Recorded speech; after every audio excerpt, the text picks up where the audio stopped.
What if the greatest lie of our time is that we are still moving forward? You wake up, check your phone, stream videos, work online, and somewhere in your mind, it feels like the future is here. But what if that feeling is false? What if progress, real, meaningful progress, secretly stopped decades ago and no one noticed? This is not a theory from a fringe thinker. This is the view of Peter Thiel, co-founder of PayPal and Palantir, early investor in Facebook, and one of the most provocative voices in Silicon Valley. In a recent conversation with New York Times columnist Ross Douthat on his podcast Interesting Times, Thiel breaks down why he believes our world has been quietly decaying since the late 1960s. They dive deep into artificial intelligence, politics, space travel, death, religion, and yes, even the AntiChrist. Here are 10 sharp takeaways that will change the way you see the present and the future. Takeaway 1. Why progress secretly stopped after 1969. Thiel argues that the modern world, for all its smartphones and apps, is nowhere near as dynamic as we like to think.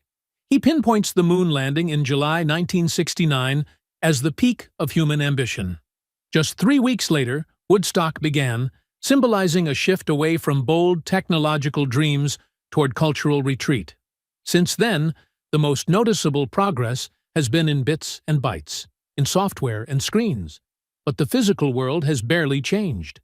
Planes fly no faster, cities look mostly the same, and futuristic promises like flying cars, nuclear-powered homes, and Mars colonies never came true.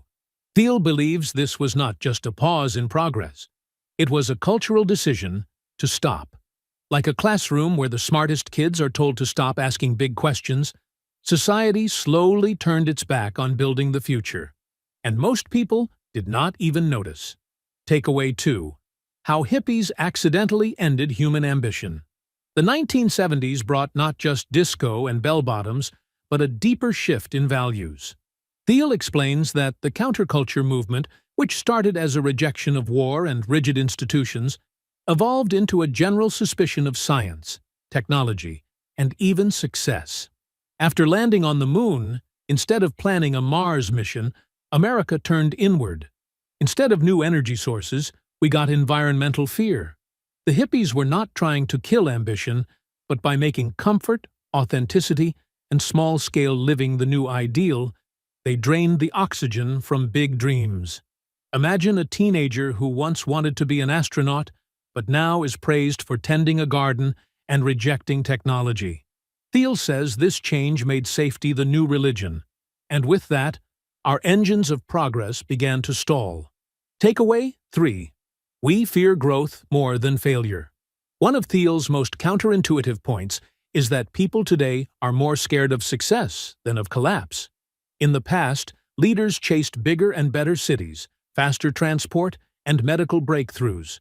Now, people worry that progress will destroy the planet, cause inequality, or lead to uncontrollable disasters. So instead of risking too much growth, we choose stagnation. We slow down energy development because of climate fears, slow down drug approval because of safety concerns, and slow down innovation because of imagined harm. Thiel argues that this fear is dangerous because it removes the hope that the future will be better. And when people stop believing in a better future, they start tearing down the present. Think of a community where no one believes tomorrow will be better. Resentment replaces ambition. Takeaway 4. Why Thiel says the middle class is dead. Thiel defines the middle class not by income, but by belief. Specifically, the belief that your children will have a better life than you did. When that hope disappears, you are no longer living in a middle-class society. Instead, you are stuck in a slow slide toward something that feels more feudal, where the rich pull further ahead and the rest give up. In the past, a factory worker might hope their child would become a doctor. Now, many people silently expect their kids to struggle more than they did. This collapse in expectation, according to Thiel, is why populist anger is rising, why young people feel lost, and why so many institutions feel fake. If progress is gone, the middle-class dream goes with it. Takeaway 5. Modern science has become a scam. Thiel does not hold back when talking about today's research world. He says many scientific fields have stopped producing breakthroughs and instead just recycle the same failed theories. For example, he points to Alzheimer's research, where scientists have been stuck on one idea, beta amyloid, for over 40 years, despite no success. He calls this a racket, not a real search for truth. It is like building the same broken bridge again and again, hoping it works this time. Thiel says real science should take risks and explore bold ideas, not follow safe but pointless paths. He believes our current system of peer review, government grants, and cautious institutions has turned science into a job, not a mission.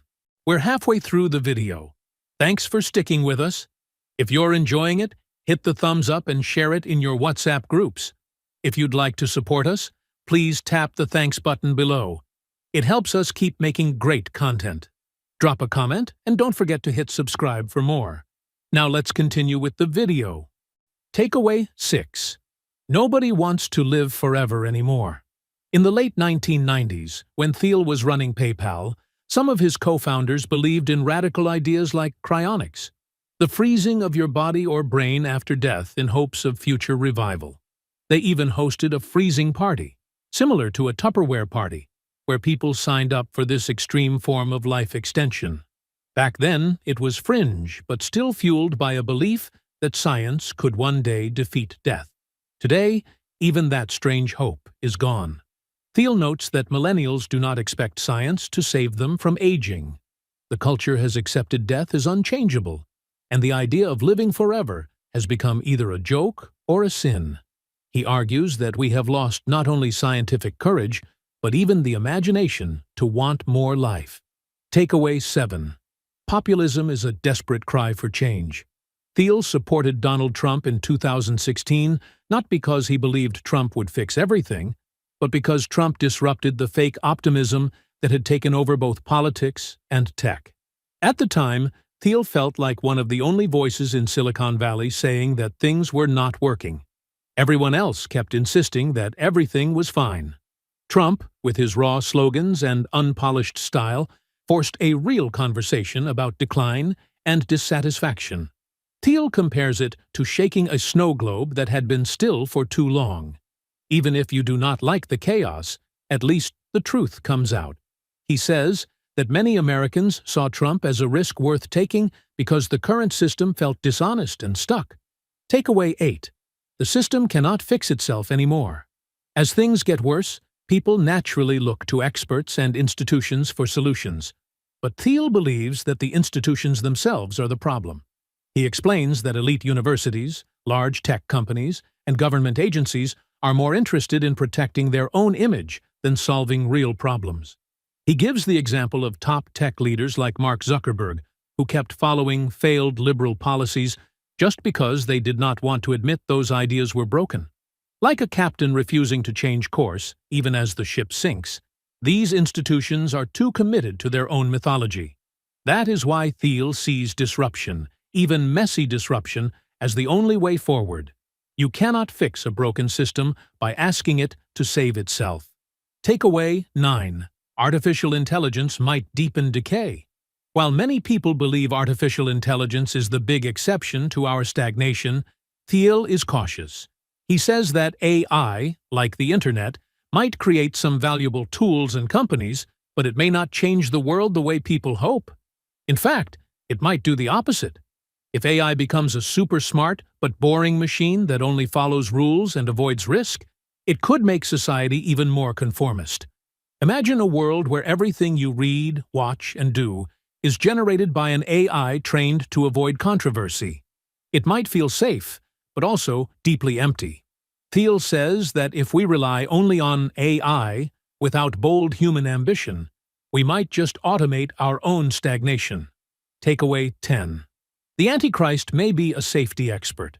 In one of the most intense moments of the podcast, Thiel brings up the Antichrist, not as a religious cartoon villain, but as a symbol for what happens when fear is used to control the world. He says that modern society is obsessed with existential risks like nuclear war, climate change, and runaway AI. The solution many people quietly propose is a one-world government that can enforce peace and safety. Thiel warns that this dream of global control, done in the name of protection, could become the soft totalitarianism of our age.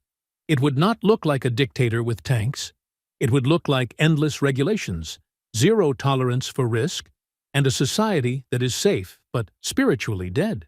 The AntiChrist, in Thiel's telling, might come as a well-meaning bureaucrat with a clipboard. So, what if the future we are living in is not the future we were promised? What if the real enemy is not chaos, but comfort, not danger, but decay?